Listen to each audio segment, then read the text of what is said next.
now. I am here with my man Garland Nixon of Fault Lines with Lee Stranahan and Garland Nixon. How's it going, man? Wonderful, wonderful. Excellent. So I brought you on because you are one of those people who you had a career in law enforcement. So that Yes. makes you extremely informed for what we're going to talk about. And what I want to talk about is the IG report.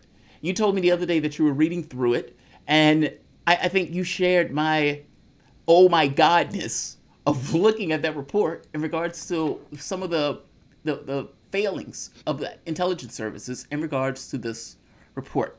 Now, Horowitz came back with the assessment that I don't know if they did this intentionally. They could just be incompetent. And if you remember, he did this once before when he did, I think it was a Hillary Clinton investigation. He comes back saying there's nothing wrong, even though there was horrific stuff in that report in regards to the way they were handling that investigation. What are the biggest anomaly? What's the biggest anomaly in this case where it gets the oh my God rating if you were looking at it and you were going through it as a detective? The first thing that grabbed me was that, but actually, it should grab everyone, and that is the obvious and intentional violation of the law. Someone, apparently an attorney working for the FBI, received an email that from another agency. Many people suspect that it is the CIA, but it's widely purported to be the CIA. But they received an email that said Carter Page is a source for us, and then said other things about Carter Page. But it let him know Carter Page had been working. Now, that doesn't mean he's an agent. That could simply mean that he had worked a lot back and forth in Russia, and they do simply things like say, when you get there, maybe ask this person a question or let us know who's in the meeting or whatever the case may be. So he had worked as a source or something for apparently the CIA. FBI gets an email saying that he is a source. They alter the email to say he is not a source. Submit that information to the FISA court. So the first thing that jumps out, you can talk about, they're using the word error all the time, but there is clear intent. Someone intentionally and with malicious intent defrauded the FISA court. That's the first thing that jumped out. And of course, as the discussion goes from there, how can you possibly argue there was no bias, there was no intent to go in a certain direction when you cheated the system and placed your own career and freedom in jeopardy to move this investigation in a certain direction? Now, I guess the question becomes, the definition of is. What do they mean by by bias? Like, are they talking about bias in a sense of there was no concerted political effort, meaning on the side of, let's say, one of the political parties to defraud and to cheat Trump? Is that what they mean by bias? Or do they just mean we had this idea in our heads, almost a religious belief, that Trump was working with the Russians despite all the contrary evidence afterwards? Which bias are they talking about?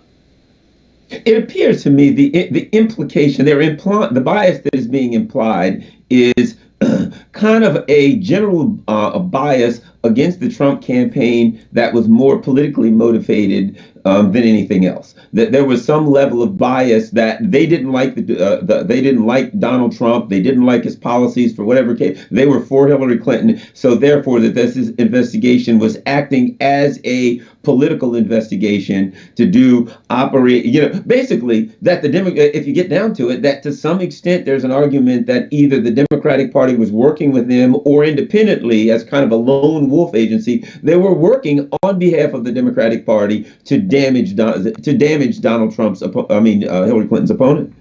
That's what seems to be implied everywhere, from every angle that I look at it. And I look at it in those terms too. It's weird to me that the media never takes it to, for example, if shoes were reversed, and this was, let's say, the Bush administration working behind the scenes in order to ding the Obama administration, they wouldn't just immediately accept the protestations of the Bush administration that we had nothing to do with it. Media doesn't even ask the question. It's the weirdest thing ever. They just look at it purely, entirely from the Democrats' point of view, and they would say this is the objective point of view. And it doesn't even go into this notion of Democrats working with Ukraine to ding Trump. Like, right. I find this to be extraordinary.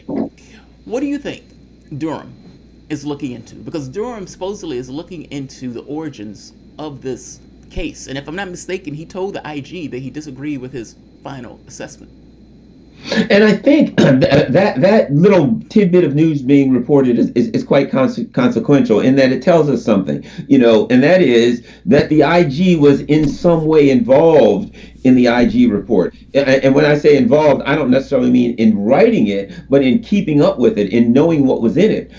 Because what we found out is that the IG told them a month before it was released that they disagreed with the conclusion. So we know that that Durham and Barr told the IG a month or so before it came out, which means that they were looking at it, they were keeping up with it. I think they were looking over his shoulder to some extent to ensure that there wasn't an internal whitewash.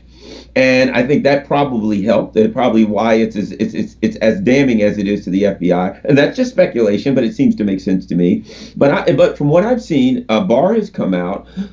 Will they go as far as I would like? Probably not. But it looks to me like, at minimum, they're going after this investigation, and I think they want to discredit not just the investigation, but I think they want to discredit the people who pushed it and the reasons that they came up with, so it makes it clear and obvious what it is. But here's the other thing about that. That's difficult because that does open doors. If they, in the end, prove that this was a pro-Clinton operation, then you have to start looking deeper for people, and they're already there. You now have to start looking into the people who are both involved in this investigation and were involved in the Clinton campaign, and you have to start making that argument that this is legally making that argument and going after people for something that would absolutely be disruptive to our entire system, which would be to connect the FBI's operation with the Clinton campaign. That would be mind-blowing.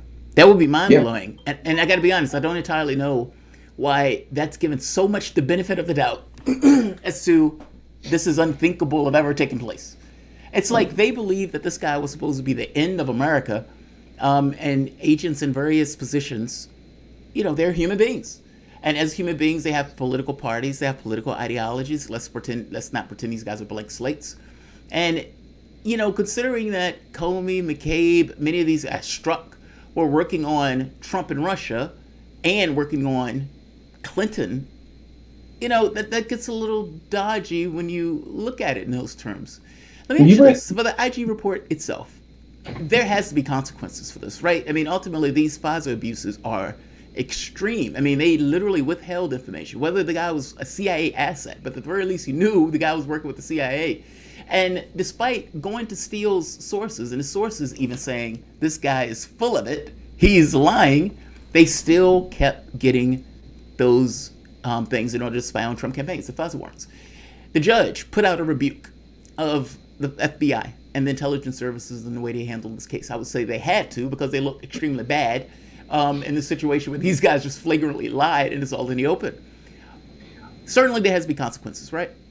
Yeah, well, now I think there has to be, and I think they come through Durham's office, because even when we look at that, it is implausible to argue that this person received that email about Carter Page and no one else did. Yes. That no one else knew about the email. That no one knew they were changing it. That's not plausible. That this person just on their own did that. Accidentally changed it. Right. Accidental fraud.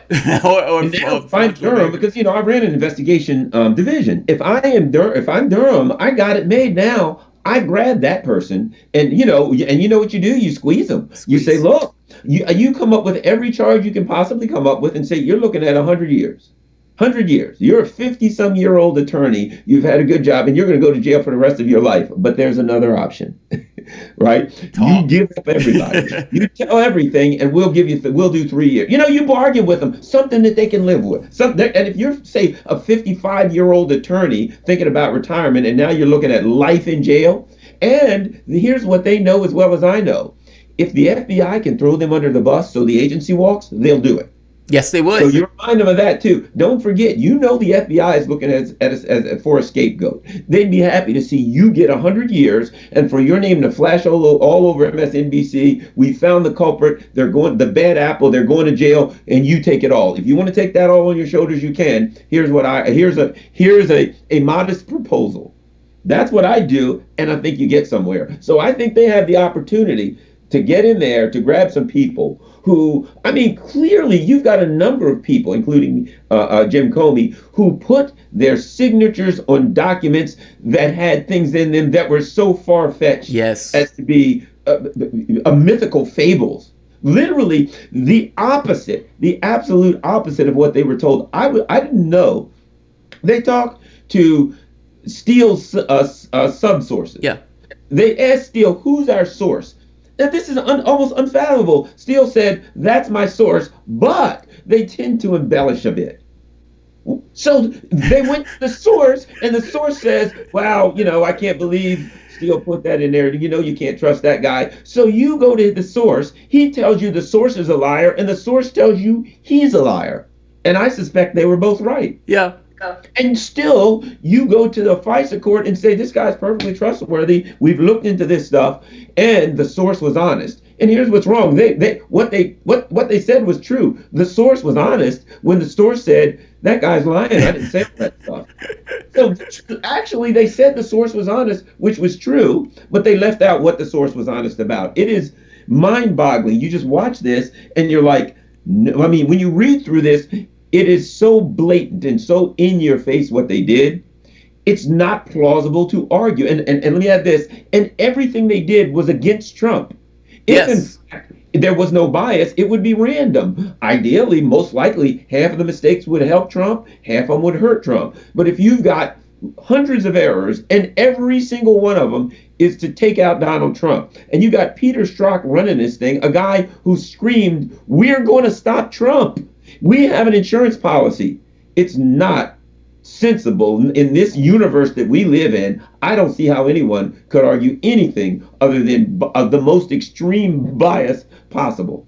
Let me ask you this. Let me put it forth another narrative, and I don't know if this narrative is true, but I can somewhat see it, that there's been such hysteria about Trump and Russia, meaning pushed forth by Clinton, by the media, and all of this other stuff. And these guys were screaming it at the height of their lungs, especially Clinton after she lost. Trump and Russia, Trump and Russia, Trump and Russia. Now, the investigation was taking place, if I'm not mistaken, before the election. And all of this information started getting out just before the election, meaning it seems that Steele had very specific interests in getting that information out and into the public before the election. And Engel even says this on Rachel Maddow. I think it was 2017. I think it was in January. And he said they were trying to get this information out. We haven't been able to validate the information.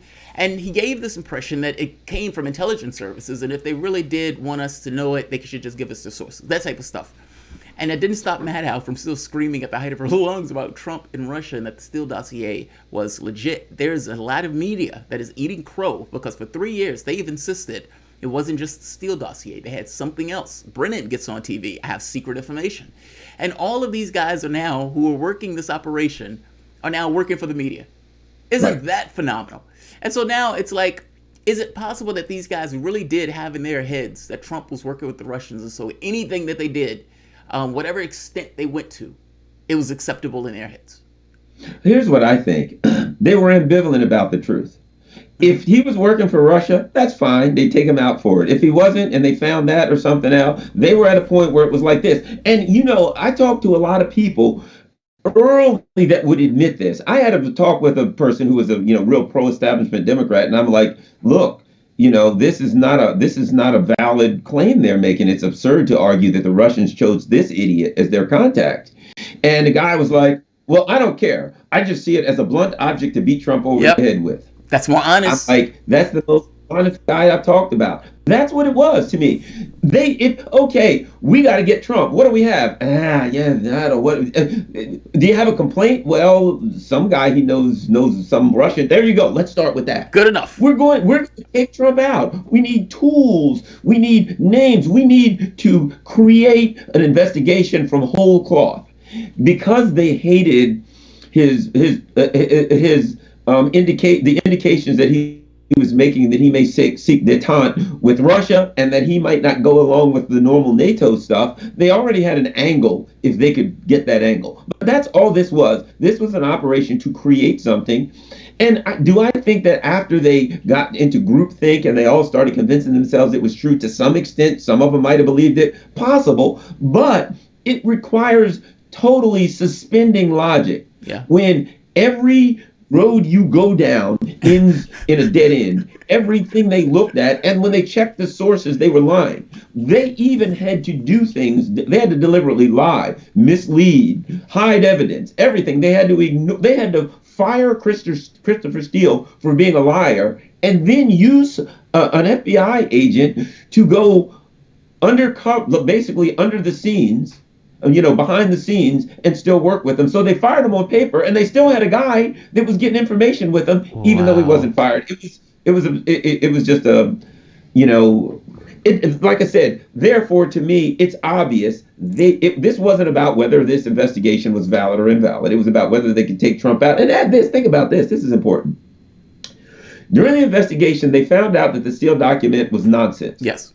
But they continued to leak things from the Steele document as though it was true. Yes. So they had an investigation that ran into a dead end after dead end. They knew every door we open, there's nothing but darkness. Everything we look after Trump, there's nothing. They knew they were going nowhere, but they continued to leak things as if they had, and the Rachel Maddows of the world and Washington Post and Times were writing these stories from these unnamed spooks who now we can see obviously were involved in that investigation based on the stuff that they released. They were lying to the FISA court. At the same time, they were involved in a propaganda operation where they were leaking stuff to the press that they knew wasn't true. James Comey went on TV the other day and talked about, there was leaks. What is he saying? He leaked stuff after the meeting with Trump. When they fired him, he did some leaks. So it's hard for him to believe that this man was opposing leaks during the investigation that he signed off on, the FISA warrants that have his signature on them,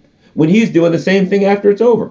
That's extraordinary. So they were up to no good. They were up to propaganda. You knew these things were false, and you leaked them anyway to the press as though they were true. There has to be consequences for this. Man.